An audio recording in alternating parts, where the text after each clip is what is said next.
The night of October 19, 1942, was pitch black over Iron Bottom Sound. Lieutenant Robert Lynch stood at the helm of PT-48, his hands white-knuckled on the wheel, watching a disaster unfold in slow motion. 300 yards ahead, 3 Japanese Daihatsu barges were cutting through the water off Cape Esperance. They were ugly, boxy vessels, powered by loud diesel engines, carrying 60 Imperial infantrymen each. They were the lifeblood of the Japanese resistance on Guadalcanal, ferrying troops and ammunition down the slot under the cover of darkness. And Lynch couldn't touch them. He had 4 Mark 8 torpedoes strapped to the deck of his 80-foot plywood boat. Each torpedo was a masterpiece of naval engineering, weighing a ton and carrying nearly 500 pounds of TNT. They were designed to break the backs of destroyers and cruisers, but against a barge, they were useless.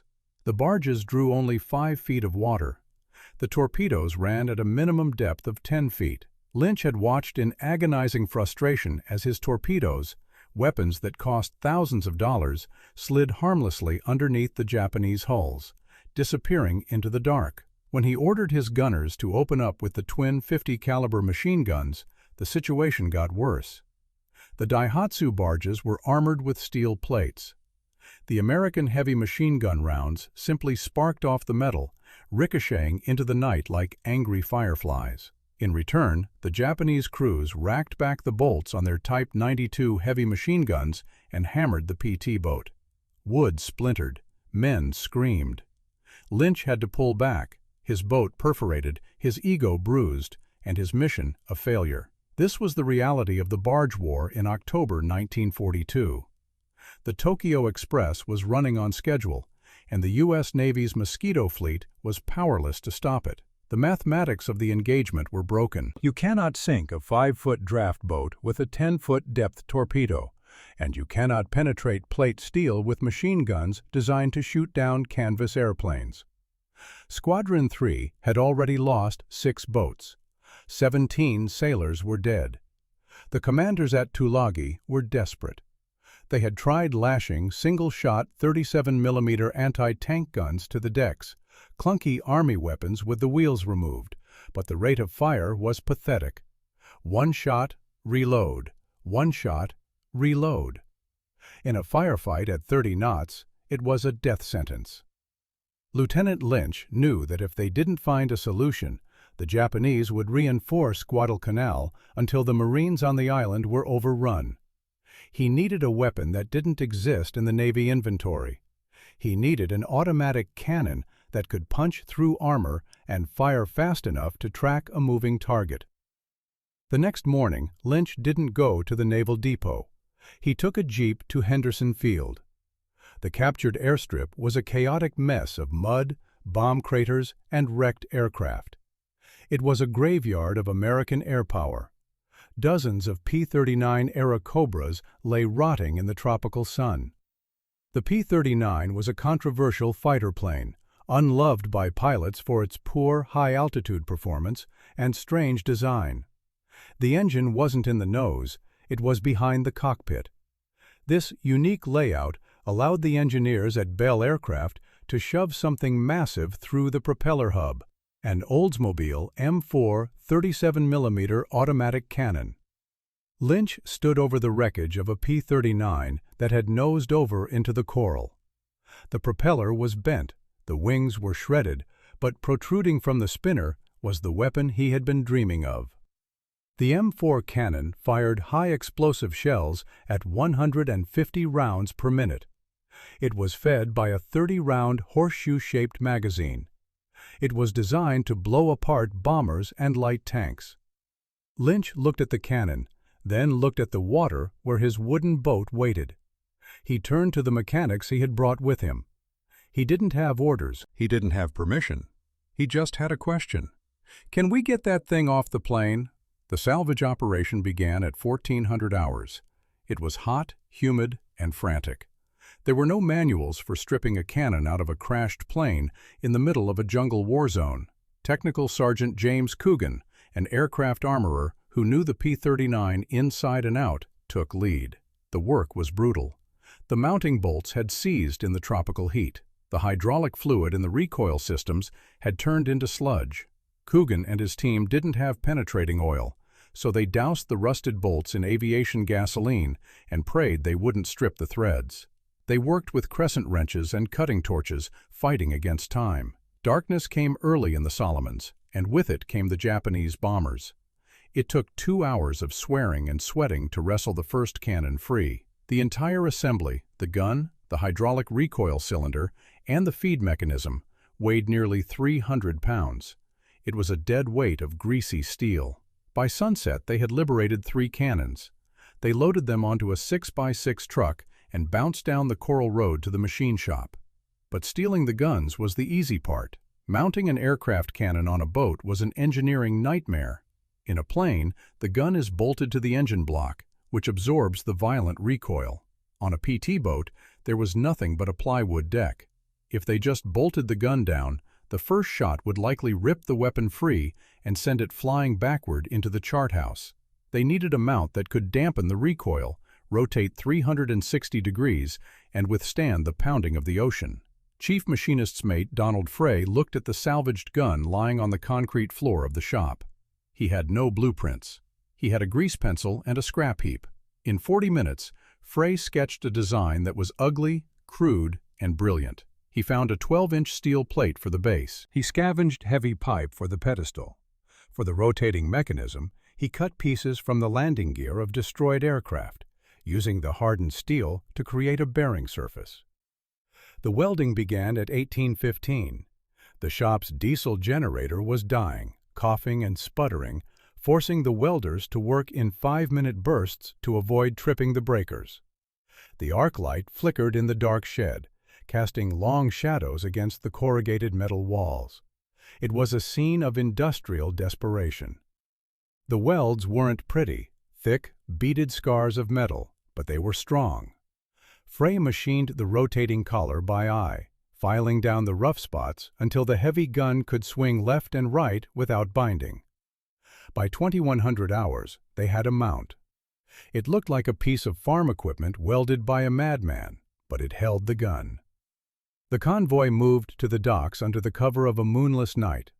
Lynch met them at PT-48. The boat was rocking gently in the swell.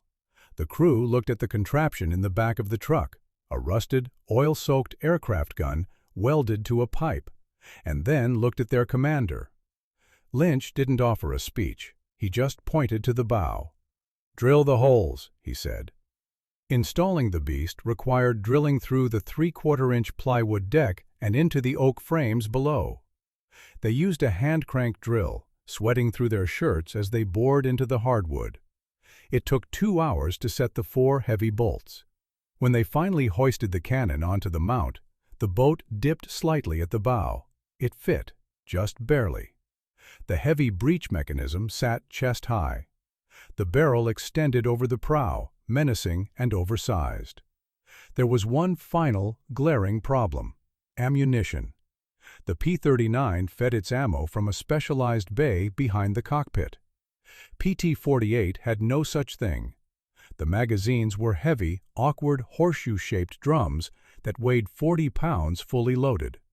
There was no rack to hold them. The crew simply stacked 6 loaded magazines on the deck next to the gun, securing them with rope. In a firefight, the loader would have to pick up a 40-pound drum, balance on a heaving deck, and slam it onto the feed tray while the gun was firing. It was a recipe for disaster, but it was the only option they had.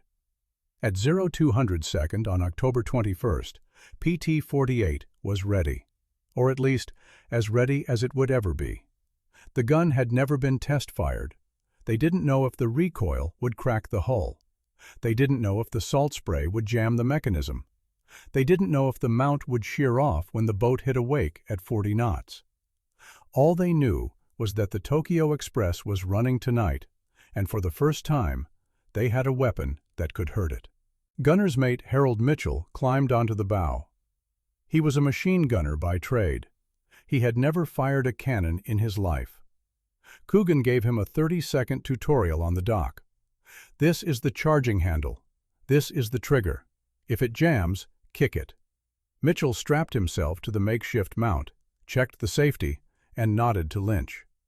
The engines of PT-48 roared to life, 3 Packard V-12s spitting exhaust and noise. Lynch throttled up, and the boat lifted out of the water, planning off toward Cape Esperance. The wind whipped over the bow, carrying the smell of ozone and fear. On the front deck, the silhouette of the Oldsmobile cannon looked like a defiant middle finger raised against the might of the Imperial Japanese Navy. They were heading back into the Blackwater, back to the place where they had been helpless just 48 hours ago. But tonight, the mathematics had changed. Tonight, they weren't bringing knives to a gunfight. They were bringing a tank killer. The night was suffocatingly dark. A heavy velvet curtain draped over the Solomon Sea. PT-48 ran on 2 engines, keeping her wake low and her noise down, slipping through the black water at 15 knots. On the bow, gunner's mate Harold Mitchell sat on an ammo crate behind the salvaged Oldsmobile cannon. He was vibrating with a mix of adrenaline and the rumble of the Packard engines beneath his feet.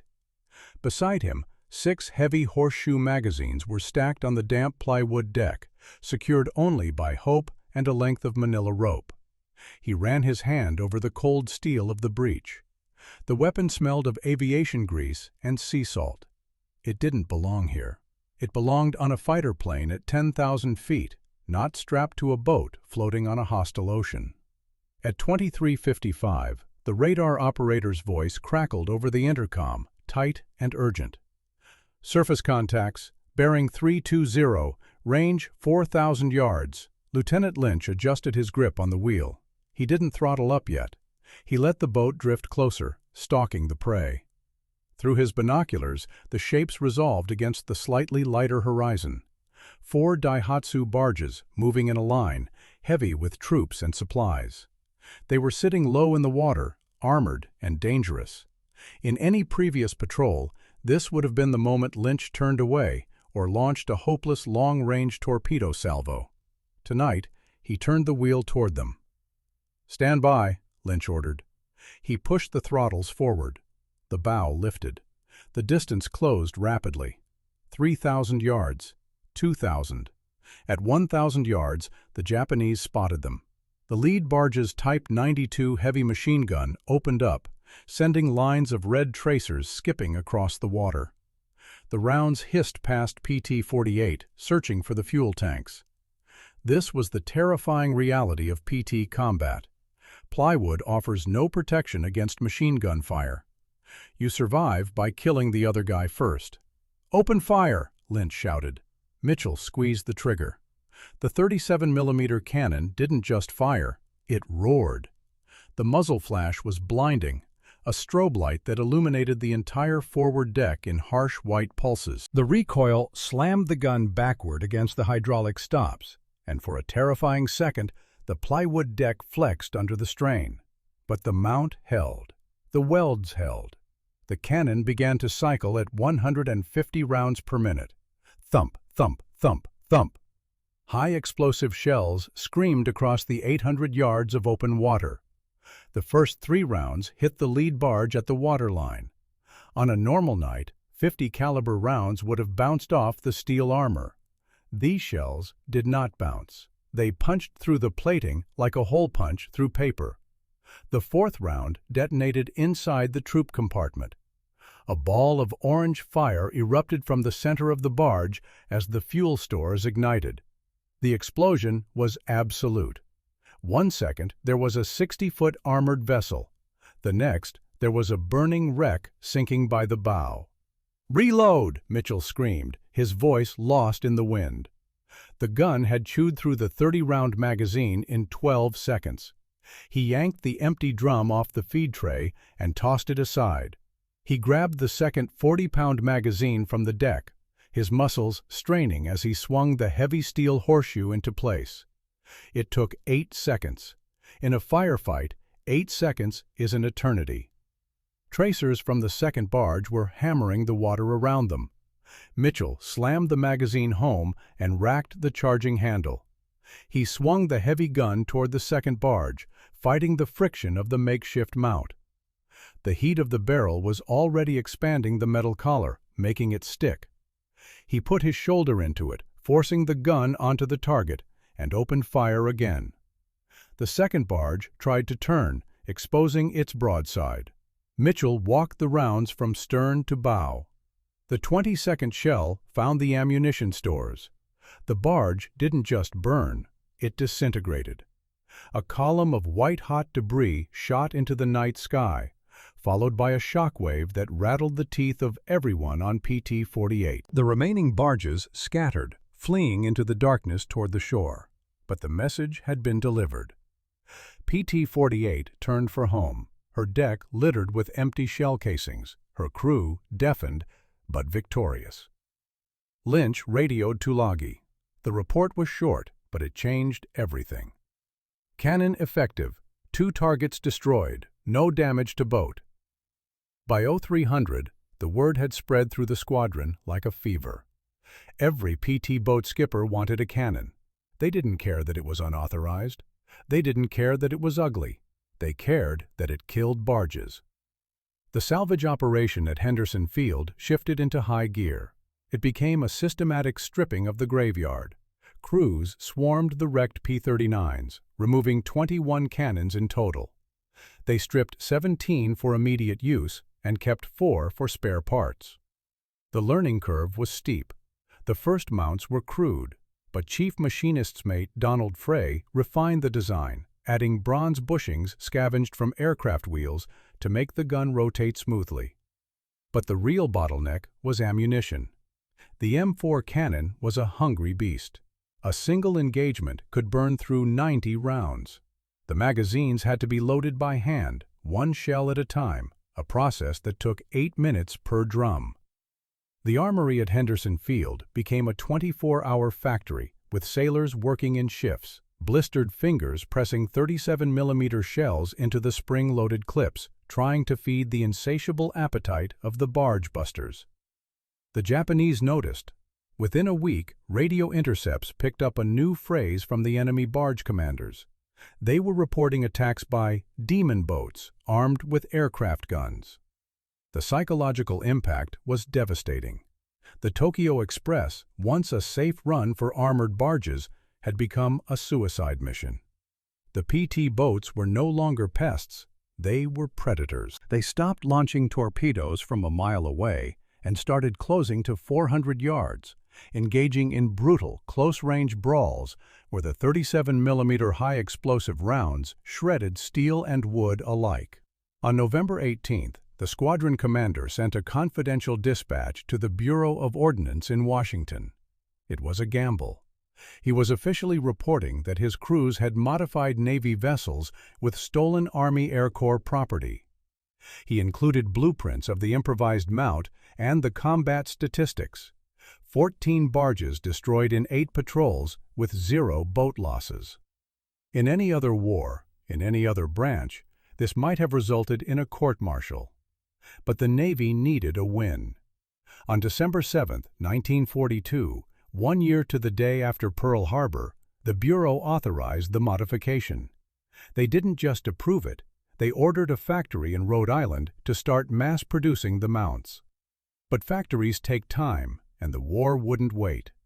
By December, the supply of wrecked P-39s at Henderson Field had run dry. Squadron 6 arrived in the Solomons with 12 fresh boats, but they were armed with standard weapons. They looked at Squadron 3's cannon-equipped boats with envy. They needed guns, and there were no more wrecks to scavenge. The solution came from a supply depot in New Caledonia. A cargo ship had arrived carrying 12 brand-new, factory-fresh M4 cannons intended for P-39 repair stocks. The PT boat commanders didn't hesitate. In a move that bordered on piracy, they requisitioned the shipment.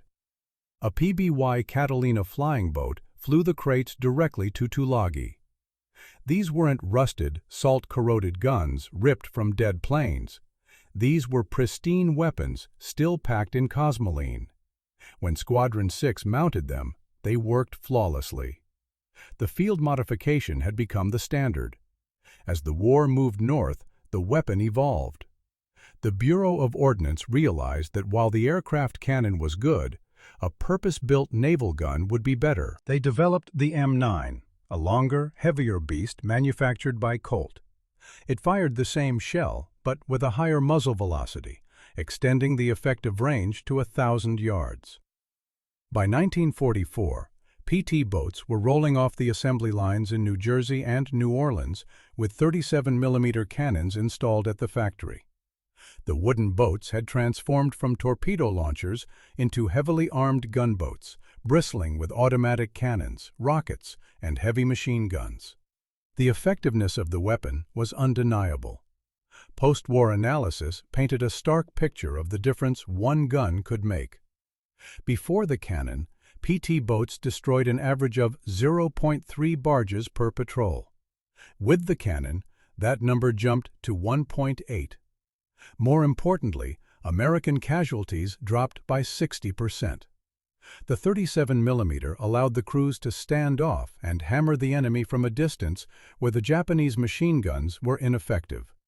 By the end of the war, PT boats had destroyed over 800 Japanese vessels, disrupting the movement of 48,000 troops and thousands of tons of supplies. Lieutenant Robert Lynch survived the war, taking his Navy Cross back to a quiet life as an engineer in Philadelphia. He rarely spoke about the night he bolted an airplane gun to a boat. Technical Sergeant Coogan, the man who figured out how to strip the seized bolts with gasoline, stayed in the service and retired as a master sergeant. The guns themselves mostly disappeared, scrapped along with the wooden boats they served on. But if you go to Battleship Cove in Massachusetts today, you can see PT-617. She is one of the few survivors, a ghost from a different age. And if you look closely at her bow, you will see it, a 37mm M9 automatic cannon sitting on a pedestal mount. It looks official.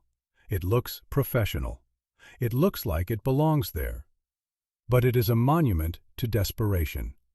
It is a steel testament to a group of sailors who looked at a hopeless situation and decided to cheat. They didn't wait for permission, and they didn't wait for a new weapon to be invented. They walked into a graveyard of airplanes, picked up a wrench, and changed the course of the naval war in the Pacific. This is the story of the Barge Busters. If this deep dive into the ingenuity of World War II sailors kept you watching, please hit that like button. It helps these forgotten stories reach a new audience. Subscribe to the channel and ring the bell so you never miss a tale of history's greatest improvisations. And tell us in the comments, what is your favorite example of battlefield engineering? We read every comment. Thanks for watching, and we'll see you on the next patrol.